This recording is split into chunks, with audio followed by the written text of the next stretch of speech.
이번 한미 정상회담의 결과에 대해서는 4대 기업의 피 같은 돈 44조 원 투자를 소리만 요란한 빈수레와 맞바꾼 기대 이하의 성적표였습니다. 무엇보다도 우리의 요구였던 백신 스와프가 성사되지 못하고 미국의 군사적 차원의 필요였던 국군 장병 55만 명분의 백신을 얻는 데 그친 것은 매우 아쉬운 대목입니다. 물론 우리 장병들에 대한 백신 제공은 환영할 만한 일이지만 이것은 군사 동맹국에 대한 미국 측의 군사적 필요성 차원에서 나온 것일 뿐 국가 간 백신 협력 차원으로 보기는 어렵습니다. 백신 위탁 생산과 향후 포괄적 백신 협력 파트너십은 생산된 백신들이 우리 국민이 우선 맞을 수 있도록 해야 합니다. 특히 메신저 RNA 백신은 원료부터 우리나라 기업이 만들 수 있도록 기술 이전이 되는 것이 핵심입니다.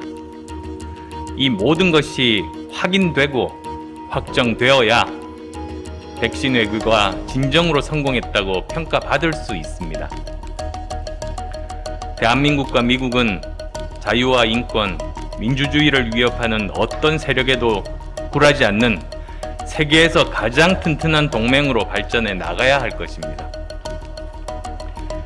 국민의당은 동맹과 함께하는 평화, 여야가 함께하는 협치를 통해 원칙 있는 정치, 진정한 한반도 평화가 정착될 수 있도록 최선을 다하겠습니다.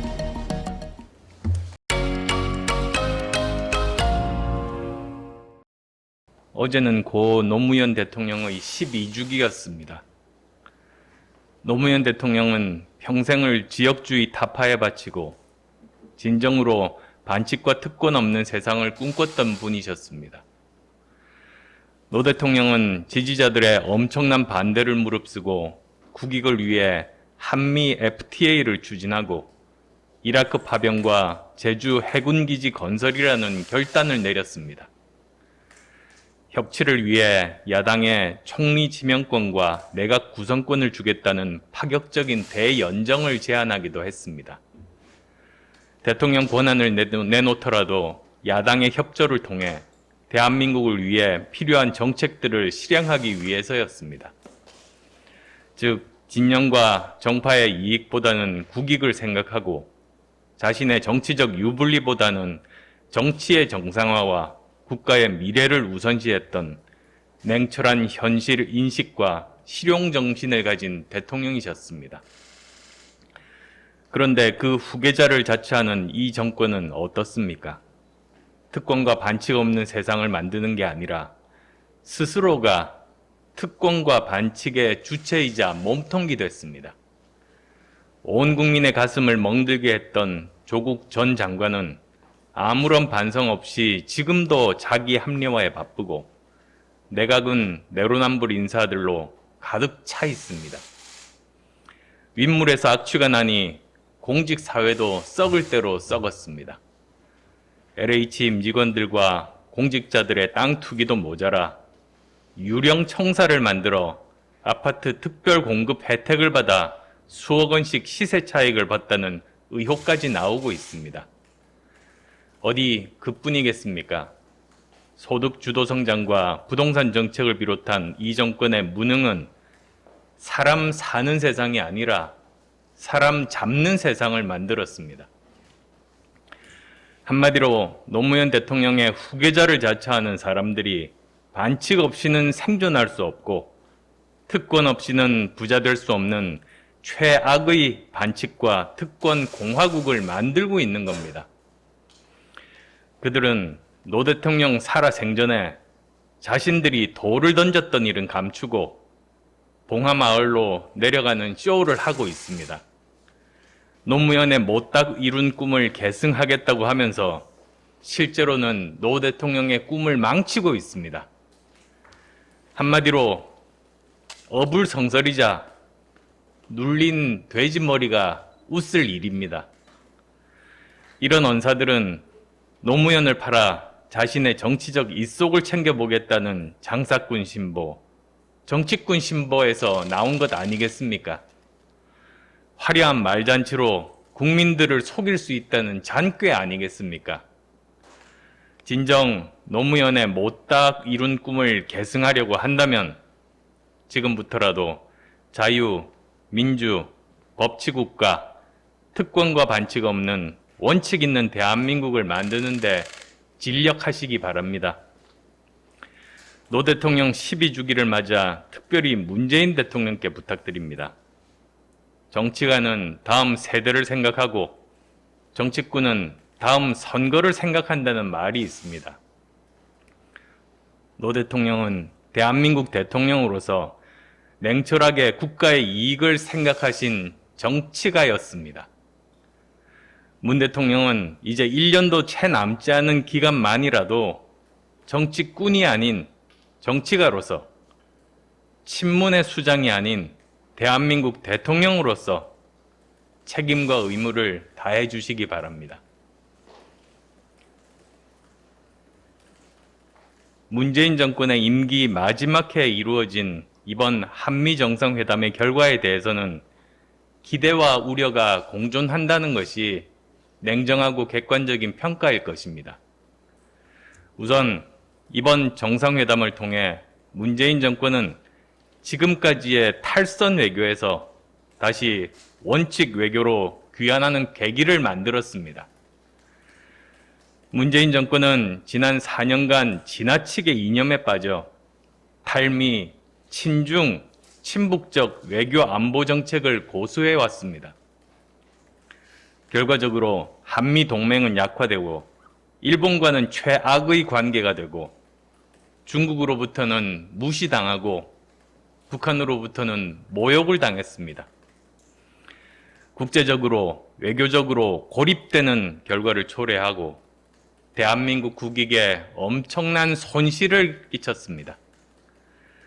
이번 정상회담에서는 한미 동맹의 중요성을 재확인하고 다양한 글로벌 과제에 대해 동맹에 걸맞는 연대와 협력의 파트너십을 형성하는 계기를 마련했습니다.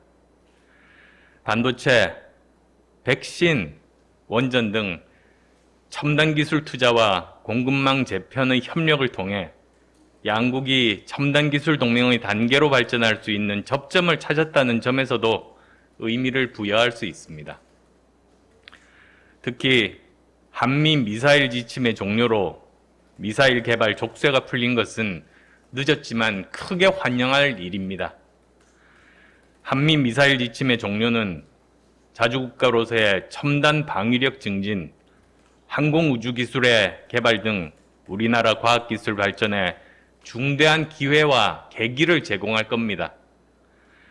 이번 미사일 협정 종료를 계기로 남북한 및 인근 국가와의 미사일 전력 불균형을 시급히 해소해야 합니다.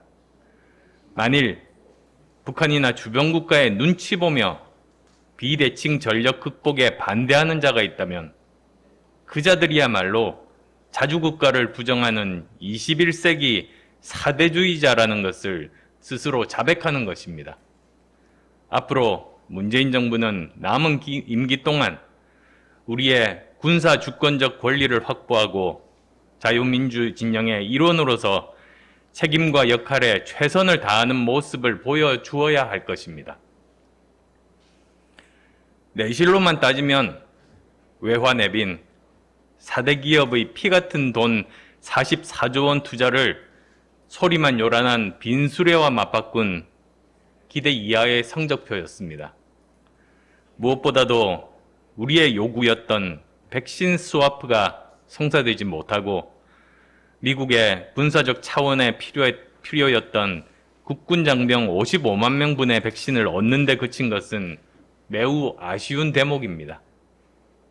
물론 우리 장병들에 대한 백신 제공은 환영할 만한 일이지만 이것은 군사 동맹국에 대한 미국 측의 군사적 필요성 차원에서 나온 것일 뿐 국가 간 백신 협력 차원으로 보기는 어렵습니다. 백신 위탁 생산과 향후 포괄적 백신 협력 파트너십은 단순 충전과 포장을 넘어 핵심 기술이 우리나라 기업들에게 이전되고 생산된 백신들이 우리 국민이 우선 맞을 수 있도록 해야 합니다. 백신 생산과 백신 개발은 하늘과 땅 차이보다도 더 큽니다. 이미 개발된 백신을 생산할 수 있다고 해서 새로운 백신을 개발할 수 있는 능력이 있는 것이 아닙니다. 마치 첨단 기술 제품의 부품들을 수입해서 조립할 수 있다고 해서 첨단 기술 제품을 개발할 수 있는 능력이 있는 것이 아닌 것과 같은 이치입니다. 특히 메신저 RNA 백신은 원료부터 우리나라 기업이 만들 수 있도록 기술 이전이 되는 것이 핵심입니다. 이 모든 것이 확인되고 확정되어야 백신 외교가 진정으로 성공했다고 평가받을 수 있습니다. 미사일 협정 종료의 의미도 미국에게만 일방적 안전보장 의무가 있었던 한미동맹을 영내 민주주의 수호를 위한 쌍무적 동맹으로 전환하려는 요구라고 해석할 수 있습니다. 그간 정상 간 성명에 없었던 대만 해협 문제가 들어간 것도 같은 맥락입니다. 우리의 주권적 권리를 되찾은 대신 한미동맹의 근본적 성격 변화에 어떻게 부응할 것인가가 하는 숙제가 남겨진 겁니다. 북핵 폐기와 남북 관계도 마찬가지입니다. 이제까지의 노력은 인정하고 존중하되 진정성 없는 비정상적인 방법으로는 문제가 해결될 수 없음을 북한 당국에게 분명하게 알려주어야 합니다. 북한의 보다 전향적 자세와 입장 변화가 불가피함도 알려주어야 합니다.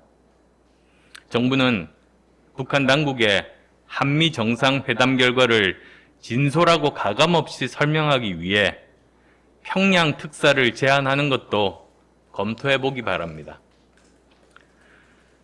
저는 이번 정상회담의 성과를 상징적으로 보여준 것은 한 장의 사진이라고 생각합니다. 문재인 대통령이 6.25 참전 용사인 랠프 퍼켓 주니어 예비역 대령의 무공훈장 수여식에 직접 참여하고 한미 두 정상이 나란히 그분 옆에 무릎을 굽히고 앉아 찍은 사진입니다. 한미 양국이 자유와 민주주의 수호를 위해 굳건히 연대하겠다는 의지를 보여준 이 사진이야말로 북한과 주변국들에게 우리의 입장을 가장 확실하게 보여준 겁니다. 대한민국과 미국은 자유와 인권, 민주주의를 위협하는 어떤 세력에도 굴하지 않는 세계에서 가장 튼튼한 동맹으로 발전해 나가야 할 것입니다. 기회가 있을 때마다 이 정부의 핵심 관계자들은 남북관계 개선과 평화를 위해 뚜벅뚜벅 걸어가겠다고 말해왔습니다. 그러나 혼자 가서는 아무리 걸어도 목적지에 도달하지 못할 겁니다. 동맹과 함께, 국민과 함께 갈 때만 그 목표는 현실이 될 것입니다. 정치도 마찬가지입니다. 숫자의 힘을 믿고 밀어붙이기보다 국민과 함께, 야당과 함께 갈 때만이 진정한 의회 민주주의 실현, 국민 통합, 위기 극복이라는 모두의 목표에 도달할 수 있을 겁니다. 국민의당은 동맹과 함께하는 평화, 여야가 함께하는 협치를 통해 원칙 있는 정치, 진정한 한반도 평화가 정착될 수 있도록 최선을 다하겠습니다.